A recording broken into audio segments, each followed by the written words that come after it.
Donc bonjour et bienvenue sur le tutoriel de la démonstration du tour que j'ai fait juste ici. Je vous laisse cliquer sur la vidéo pour aller voir la démonstration. Donc c'est un tour que j'ai concocté moi-même, c'est pour ça que je vous donne l'explication. En plus il a deux avantages, donc j'ai deux avantages que j'ai recherchés lorsque j'ai concocté le tour. C'est tout d'abord l'effet très impactant qui est à la fois une transposition et une téléportation. Et en plus de ça, ce tour me permet de m'entraîner très régulièrement à trois techniques essentielles pour un cartomane qui est le saut de coupe classique, la levée double et l'empalmage. Et en plus de ça, avec un bon boniment, ça permet de travailler notre aisance en public en plus de ces techniques. Donc on part immédiatement avec le saut de coupe. Alors, donc pour le saut de coupe, donc c'est le classique. Euh, il y a beaucoup de tutoriels sur YouTube qui vous l'expliquent, je vais vous le faire rapidement. euh, le mien, donc, que vous allez voir un peu partout. Donc on fait choisir une carte à un spectateur, ici l'as de cœur. On vient effeuiller les cartes, on demande à un spectateur de dire stop, ça c'est ma façon de faire. On place la carte, on remontre la carte au spectateur en surélevant légèrement le paquet avec la carte choisie. Donc ça, je vais vous expliquer après pourquoi je fais ça. On vient replacer le paquet supérieur, excusez-moi, à sa position. L'auriculaire, donc on place la première phalange, voire un peu plus entre les deux paquets. Ça va permettre d'être plus à l'aise lors du passage du paquet supérieur en dessous. On agrippe le paquet supérieur entre l'auriculaire, l'annulaire et le majeur. Le paquet inférieur, on vient le tenir avec notre majeur, notre index, notre majeur, notre annulaire et notre pouce. Notre index est recroquevillé au-dessus. Et on vient écarter le paquet supérieur jusqu'à environ la moitié, donc lorsqu'il est à l'horizontale, à la verticale, excusez-moi. On vient surélever légèrement le paquet supérieur et on abaisse la main gauche et on recroqueville. Surtout, ne pas exagérer le mouvement du paquet supérieur. Donc on va pas faire un grand arc de cercle pour passer en dessous. Donc on va éviter ça. Déjà tout simplement parce que vous n'allez pas y arriver, hein, comme moi. Et surtout, plus le temps de passage du paquet supérieur en dessous va être réduit, et plus le mouvement sera invisible.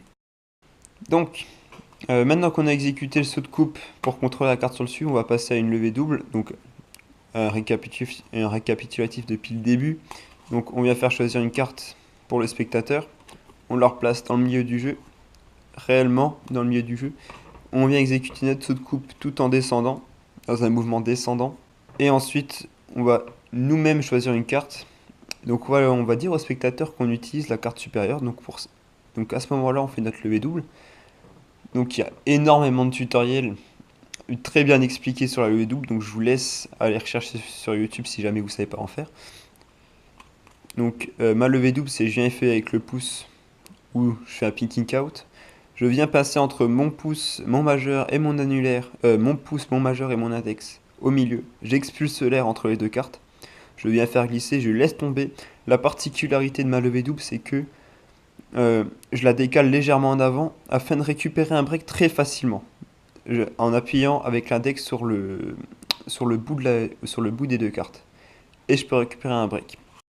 Donc, on choisit une carte, on dit qu'on prend la carte supérieure, donc ici le 10 de pique. On la fait signer. Donc si on fait signer les deux cartes, c'est mieux, mais c'est pas obligatoire. Mais ça va rendre un effet authentique aux deux cartes. On laisse la carte entre les deux mains du spectateur ou sur une table. Donc je privilégie entre les deux mains d'un spectateur. Et à ce moment-là, on peut passer à la dernière partie du tour, donc qui est l'empalmage.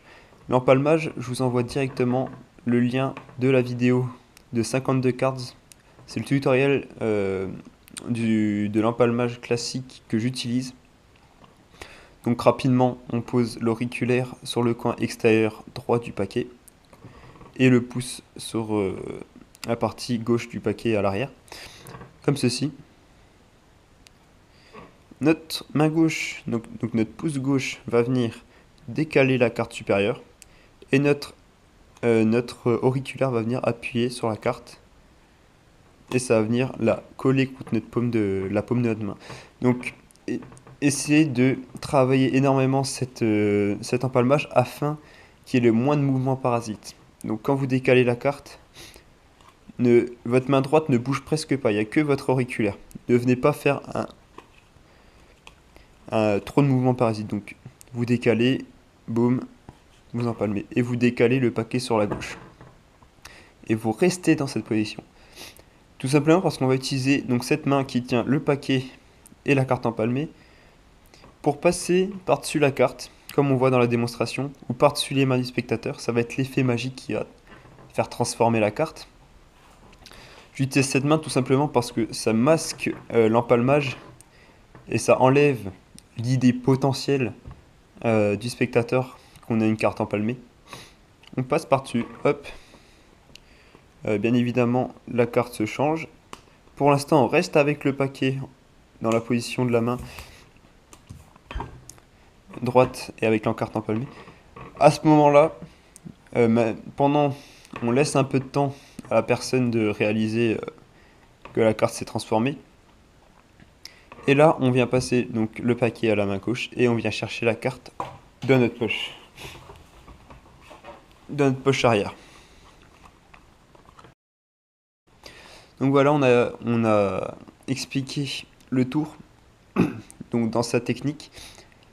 Maintenant, je vais expliquer un peu le boniment. Donc je me suis aidé d'un livre de Danida Ortiz, Strong Magic, donc que je conseille réellement d'acheter. Bon, il est un peu cher, il est à 60 € sur Magic Dream, mais franchement, il vaut vraiment la peine. Il est très complet, très bien expliqué, et ça touche à tout ce qui est à côté. En fait, tout ce qui va permettre de rendre un tour très très simple, très impactant auprès du spectateur. Ça va toucher à tout ce qui est au boniment, au niveau de la gestuelle, de l'attention. Et donc ce que j'ai pu voir dans ce livre, c'est tout simplement d'épurer le tour au maximum, c'est-à-dire d'enlever tous les gestes parasites. L'avantage ici du saut de coupe, par exemple, au début, c'est que il n'y a aucun mouvement. Genre, on monte la carte, pour le spectateur, elle est au milieu du jeu, et uniquement au milieu du jeu, et on ne touche pas au jeu. C'est ça le pire. On ne touche pas au jeu. Derrière, on va pas venir faire un mélange. Si on fait un mélange, n'importe lequel, à ce moment-là, le mélange est inutile, sachant qu'on vient de mettre la carte au milieu du jeu. Ça serait plus un prétexte pour faire remonter la carte auprès du spectateur. Donc, surtout pas. Une chose par contre qui pourrait être intéressante à faire, c'est une fois d'avoir fait le saut de coupe, on vient empalmer et on vient proposer au spectateur de mélanger. Et là, on se met dans une position de repos avec la main. Et une fois qu'il a fini de mélanger, il repose le paquet dans notre main gauche et on vient récupérer le paquet. Et on montre que les cartes sont mélangées.